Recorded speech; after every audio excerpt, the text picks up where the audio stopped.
ఇంకా అక్కడి నుంచి మరి ఇంకొకటి చెప్పిండు కదా కిని, దాని పేరు కిని. కినికి వెళ్ళిన తర్వాత దత్త మందిరం ఉన్నది, వీరు కట్టింది అక్కడ, ఆ వారి ఊరే అసలు. అక్కడి నుంచి కట్టి అక్కడికి వెళ్ళిపోయారు. ఆ కిని గ్రామం శివార్లనే, గ్రామం అవతలనే కట్టిండు, చాలా చక్కటిది.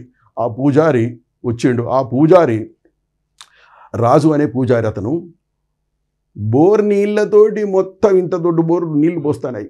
ఆయన ఓన్లీ విగ్రహాలను కడగడం కాదు, గుడిని కడుగుతున్నాడు. ఇక చూడండి ఎంత విచిత్రం. పొద్దున్నే వెళ్ళాను, మొత్తం కడుగుతా ఉన్నాడు.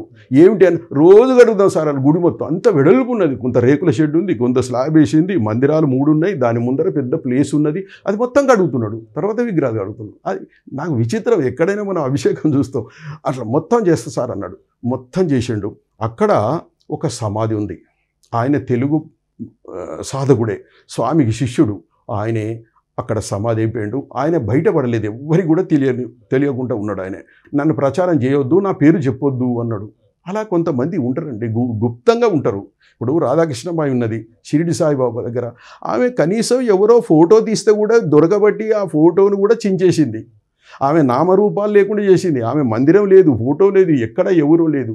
ఎందుకు అనంటే అసలు నాకు నా యొక్క గురువు గారు షిరిడి సాయిబాబే ఉన్నప్పుడు నేనేమిటి అని అనుకున్నది. కాబట్టి నాకో పూజ చేస్తాడు, నాకో మందిరం ఉంటుంది, నాదో పటం ఉంటాయి, ఇవన్నీ వద్దనుకున్నాను. అట్లనే ఆయన అన్నారట, నాకు ఏది వద్దు, నేనే అడిగిన ఈ సమాధి ఏమిటండి, ప్రతిరోజు సమాధికి శుభ్రం చేసుకుంటా, దానికి దీపారాధన జరుగుతున్నది.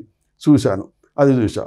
ఆయన కాశీ నుంచి ఒక దత్తాత్రేయుని యొక్క విగ్రహం తీసుకొచ్చి అది ప్రతిష్ఠ చేసిండు. ఆ తర్వాత దత్తాత్రేయుడు, తర్వాత పోతే గజానన మహారాజు ఈ సొంగ పీల్స్తూ ఉంటుంది చూడండి, ఆ ఆకారంలో పాలరాతి విగ్రహాలు ఉన్నాయి. శివుడు 3 మందిరాలు వేరువేరుగా ఉన్నాయి, ప్రదక్షిణ చేయడానికి వీలు ఉన్నది. చక్కని చల్లటి వాతావరణము, చాలా బాగుంది.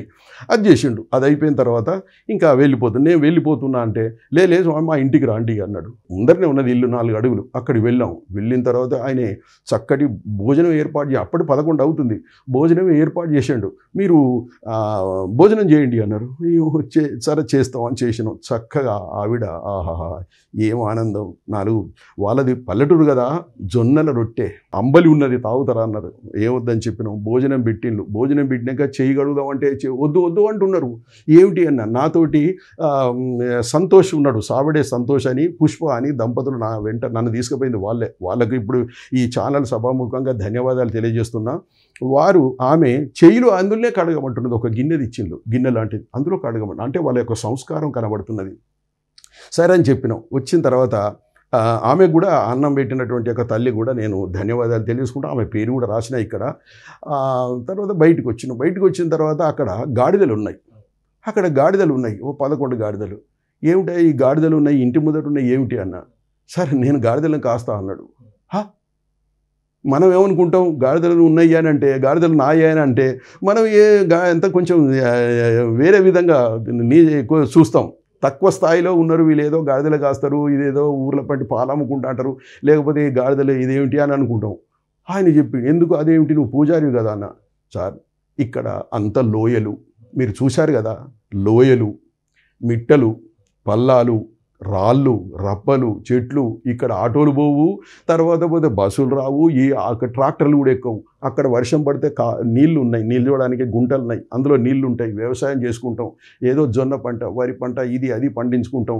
మరి అవన్నిటికి మీదికి ఎరువులు తీసుకెళ్ళాలి, ఎలా తీసుకెళ్తారు, పంట పడుతుంది, మరి అవన్నీ మోసుకురావాలంటే కాదు కదా. అందుకే ఈ గాడిదలను పెట్టుకున్నా, నాది ట్రాన్స్పోర్ట్ నేను చేస్తూ ఉంటా అన్నాడు రాజుగారు. చాలా ఆశ్చర్యం అనిపించింది. చూడండి, అట్లా ఆయన ఏంటంటే బస్తా ఒకంటికి ఒక 10 కిలోలు ఆయనకి ఇస్తారు. వాటికి సంచులు ఉన్నాయి, ఇటు ఒక 25 కిలోలు వేస్తాడు, ఇటు ఒక 20 కిలోలు, ఇటు ఒక 20 కిలోలు వేస్తాడు గాడిదలకు. ఆ సంచులలో పట్టుకొని తీసుకొని వస్తాడు. మళ్ళీ ఎరువులైనా కూడా తీసుకెళ్తాడు. ఆయనకు దానా డబ్బులేం లేదు, దానా ఇవి ఇవ్వడమే. తర్వాత సరుకులు కూడా, ఆ ఊళ్ళో జీవించడానికి సరుకులు కావాలి కదా, వేరే ఊళ్ళో పోయి తీసుకొచ్చడానికి కూడా ట్రాన్స్పోర్ట్ అన్నాడు. ఆహా, ఏం మహానుభావుడు అనుకున్నా.